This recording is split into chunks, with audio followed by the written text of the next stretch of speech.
આજે આપણે ઉષ્મા વહનની પ્રવૃત્તિ કરવાના છીએ. પ્રવૃત્તિ કેટલામી છે? 3.6.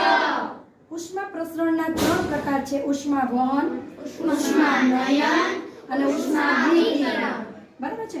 તો એ આપણે ઉષ્મા વહન કેમાં હોય છે? ઘન પદાર્થમાં.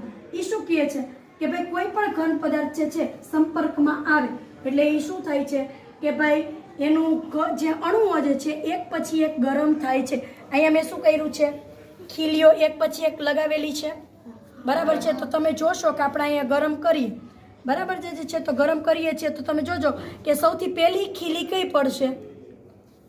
કઈ પડશે? તમે કયો જોઈ.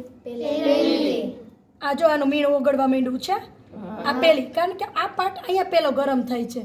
બરાબર છે? હવે સતત હું આને આમ રાખીશ તો શું થશે કે ભાઈ આ જે છે મીણ આ જે પહેલી ખીલી જે છે એ પડી જશે, પછી આ ગરમ આમ આગળ આગળ આગળ આગળ આગળ થતું જશે. બરાબર છે? આગળ થશે એટલે પછી કઈ ખીલી પડશે? બીજી. હા, પડી ગઈ. હવે હું અહીંયા જ રાખું છું, તમે જોજો. બરાબર છે? હવે આ જે ગરમ થશે પછી કઈ ખીલી પડશે? આ. એટલે એનો મતલબ શું થાય છે કે ઉષ્માનું વહન કેવી રીતે થાય છે? ક્રમશઃ. કેવી રીતે થાય છે? ક્રમશઃ થાય છે. અને ક્રમશઃ થશે એટલે કે આ ગરમ થશે. આવી જ રીતે તમારે કઈ જગ્યાએ થાય છે ઉષ્માનું વહન? તો આપણે પહેલા જરાક જોઈ લઈએ, ત્યાં સુધી આ ભલે ગરમ થતું. આવી જ રીતે ઉષ્માનું વહન તમારા ઘરના રોજિંદા જીવનમાં થાય છે. રસોઈમાં તમને ખબર જ છે કે રસોઈની અંદર શું છે? તમારા બધે રોટલી મમ્મી કરે છે ને, રાખે છે તાવડી. તો પેલા તાવડી ગરમ થાય છે, પછી એની ઉપર રોટલી મૂકી હોય તો રોટલી ગરમ થાય છે ને. શું થાય છે કે એને સ્પર્શે છે.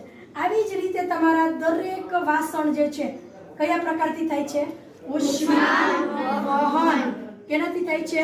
ઉષ્મા વહન. તો આના ઉપરથી તમને ખ્યાલ આવ્યો? ઉષ્મા વહનનો પ્રયોગ તમને સમજાઈ ગયો?